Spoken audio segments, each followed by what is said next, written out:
फिर भी तो कांग्रेस को हरा दिया था।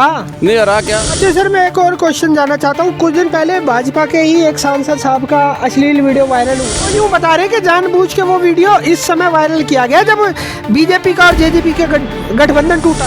नमस्कार, मैं हूँ आकाश नापा, आप देख रहे हैं आपकी खबर। आपकी खबर में आज हम बात करेंगे बीजेपी के एक नेताजी का वीडियो सोशल मीडिया पर तेज़ी से वायरल हो रहा है। वायरल हो रहा वीडियो हिसार के पूर्व मेयर गौतम सरदाना का है और अभी अभी इनको नलवा का लोकसभा प्रभारी बनाया गया है बीजेपी से। और गांव-गांव में जाकर भाजपा सरकार की नीतियों के बारे में ग्रामीणों को बता रहे थे और इसी के चलते एक वीडियो वायरल हो रहा है। पहले आपको वो वायरल वीडियो दिखाते। रोजगार देने में, युवाओं को रोजगार देने में प्रदेश सरकार ने बहुत काम किया और चिरायु कार्ड भी आपके गांव में खूब बड़े होंगे, आयुष्मान कार्ड तो इनका बढ़िया कुछ बताओ भैया कौन बढ़िया हमारा तो बता भैया इसका 1,000 रुपए दे गए हैं होकर जी चला मेरा अभी स्टंट ले। अच्छा, तो डॉक्टर ने कार्ड बन गया पैसे दे गए। चलो आपका देना, तो पीछे कंप्लेंट नंबर भी है। अभी हफ्ता ही हुआ एक कार्ड के पीछे कंप्लेंट नंबर भी है। आप शिकायत करते हैं, शिकायत करिए। आपको शिकायत करनी चाहिए, आपकी सेशन शिकायत होती है, सुनवाई होती है। उसी कार्ड के पीछे शिकायत का नंबर है।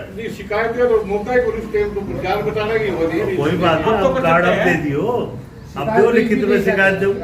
सर ये बताइए, लोकसभा चुनावों का आगाज़ हो चुका है, आचार संहिता लग चुकी है। अब बीजेपी ने पूरी कमर कस ली है, प्रभारी बना दिए गए हैं, जगह जगह जाकर भाजपा का प्रचार और प्रसार कर रहे हैं, लेकिन ग्रामीणों का कहीं ना कहीं आक्रोश का सामना करना पड़ रहा है। सबसे पहले तो आपका जो आपकी खबर है उसका और आप जितने जो दर्शक आपके चैनल को देख रहे हैं सभी का बहुत बहुत धन्यवाद करता हूं।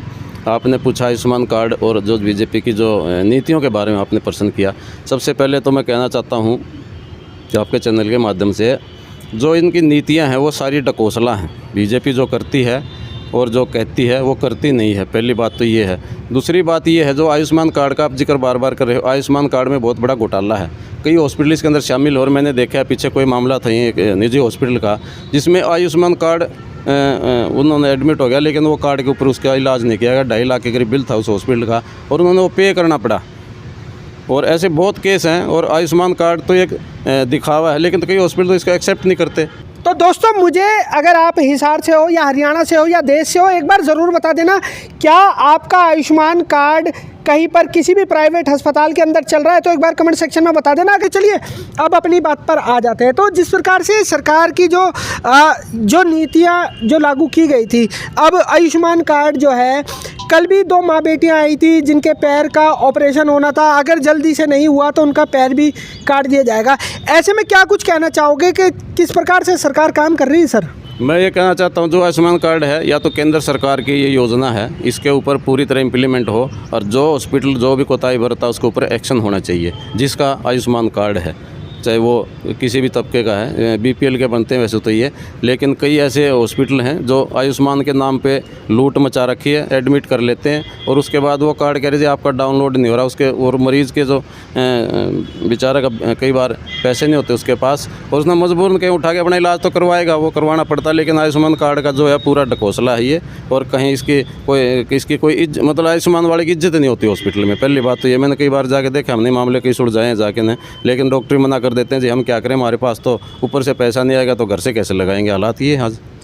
अच्छा चलिए सर, अब ये बताइए, अब लोकसभा चुनाव जैसे सरवरी हैं तो क्या कुछ तैयारियां चल रही हैं?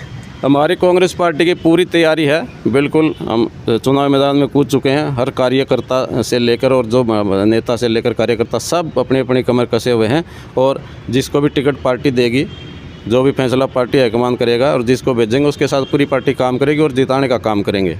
अच्छा सर, मैं एक और क्वेश्चन जानना चाहता हूँ। कुछ दिन पहले भाजपा के ही एक सांसद साहब का अश्लील वीडियो वायरल हुआ था। तो अब दोस्तों ये सवाल मैं पूछ रहा हूँ तो कुछ लोग कहेंगे कि भैया क्या पूछ रहा, भाई साहब अश्लील वीडियो वायरल हुआ था एक सांसद साहब का, वो बताया जा रहा है और उस पार्टी के वो नेता हैं जो पार्टी कहती है बेटी बचाओ बेटी पढ़ाओ, उसको लेकर क्या कुछ कहना चाहते हैं? ये जो बेटी बचाओ बेटी पढ़ाओ का नारा दिया था हमारे प्रधानमंत्री जी ने, ये बिल्कुल झूठा नारा है। इसके विपरीत है कहाँ बेटियां बच रही हैं? बेटियों के साथ तो आज उनकी अस्मिता खतरे में है। बेटी बचाओ बेटी पढ़ाओ का नारा देने में सरकारें बेटियों के साथ जो अत्याचार इस सरकार के अंदर हैं वो आज तक मैंने देखे नहीं। इतनी सरकारी आई लेकिन और इतने उदाहरण अनेकों उदाहरण हैं, चाहे हाथरस की कांड हो, चाहे कठुआ का कांड हो, चाहे कानपुर की बेटियां हो, और चाहे हमारी पहलवान बेटियों को सड़कों पर कैसे घसीटा गया था, और ये सारे मूक दर्शक बने हुए थे। और जो बात आप कर रहे हो अश्लील वीडियो की, तो ये तो बीजेपी का चाल चरित्र चेहरा सामने आ गया ना। एक जो इतने बड़े पद के ऊपर बैठे और उसकी अश्लील वीडियो आती, बड़े शर्मनाक और दुर्भाग्य की बात है, और उसको ऊपर एक्शन होना चाहिए। पुनिया साहब वो कह रहे हैं वो कहीं ना कहीं एक राजनीतिक षड्यंत्र बताया जा रहा है, क्योंकि जजपा से अलग होते ही ये वीडियो वायरल हो गया। ऐसा कोई क्या वो आप जो कह रहे हो ना, ऐसा कुछ नहीं है। जो आदमी उसके अंदर इन्वॉल्व है वो उसमें षड्यंत्र क्या है, उसके बगैर कहीं ना कहीं तो उसने कांड किया तभी तो आया, नहीं और किसी की क्यों नहीं आई वीडियो। नहीं, वो यूँ बता रहे कि जानबूझ के वो वीडियो इस समय वायरल किया गया जब बीजेपी का और जेजेपी के गठबंधन टूटा है। गठबंधन ये ठगबंधन था, और गठबंधन तो इनका सुनियोजित एक तरीका था। ये दुष्यंतकारी सरकार बीजेपी की पूरी साठगांठ थी, और इनका ये पहले प्री प्लान था। अब ये वोट काटू हैं, चाहे वो जेजेपी है चाहे और जितने ये वोट काटू हैं, कांग्रेस को कितना नुकसान करेंगे, एक दूसरे को गालियाँ देंगे। इन्होंने पहले भी ऐसे किया था, एक 75 पार का नारा दे रहा था, दूसरा यमुना पार का दे रहा था, और आपस में मिलकर फिर यार बन के सरकार चलाई। लेकिन फिर भी तो कांग्रेस को हरा दिया था। नहीं हरा क्या, ये तो जनता के साथ मैंडेट धोखा कर गया ना। दुष्यंत तो अपना पूरा मैंडेट बेच दिया बीजेपी को। जो 10 सीटें आई वो लोगों ने वोट किस लिए दिया था? बीजेपी के खिलाफ दिया था वोट तो। लेकिन ये तो बीजेपी साठगांठ के उसकी गोद में 4.5 साल तक पूरा देश को लूट लिया, पूरे प्रदेश को लूट लिया, और उसके बाद ये समझौता तोड़ रहा। अगर ये ऐसा ही अगर किसान तैसी ये दुष्यंत था, तो जब 750 किसान की शहादत हुई उस टाइम पे कहा था दुष्यंत? जब बस्ताड़ा में किसानों के सिर फोड़े गए तब दुष्यंत चौटाला ने बहुत बड़ा त्याग किया है। लोकसभा की सीट मांगने गए थे, उन्होंने मना कर दिया, लेकिन फिर उसके बाद कहा अगर हमारे बुजुर्गों की 5100 पेंशन करोगे तो हम सरकार में रहेंगे, नहीं तो सरकार छोड़ देंगे। दुष्यंत साहब ने इतना बड़ा फैसला लिया, त्याग किया दुष्यंत चौटाला ने। दुष्यंत ने कोई त्याग नहीं किया, ये झूठ का झूठ बोला उसने। 5100 पेंशन अगर 4.5 साल तक नहीं तो फिर कहाँ बैठा हुआ था? उसने पहले सरकार को नहीं तोड़ी, पहले था क्या 4.5 साल पूरे प्रदेश को लूटने के बाद 5100 पेंशन याद आ गई। जब सबसे पहले पिपली में लाठीचार्ज हुआ तो दुष्यंत कहाँ सोया था, किसानों के सिर फोड़े, तब ये दुष्यंत कहाँ गया था? आज इसको 5100 पेंशन याद आ रही है। सारा झूठ का ड्रामा कर रहा है हिसार में।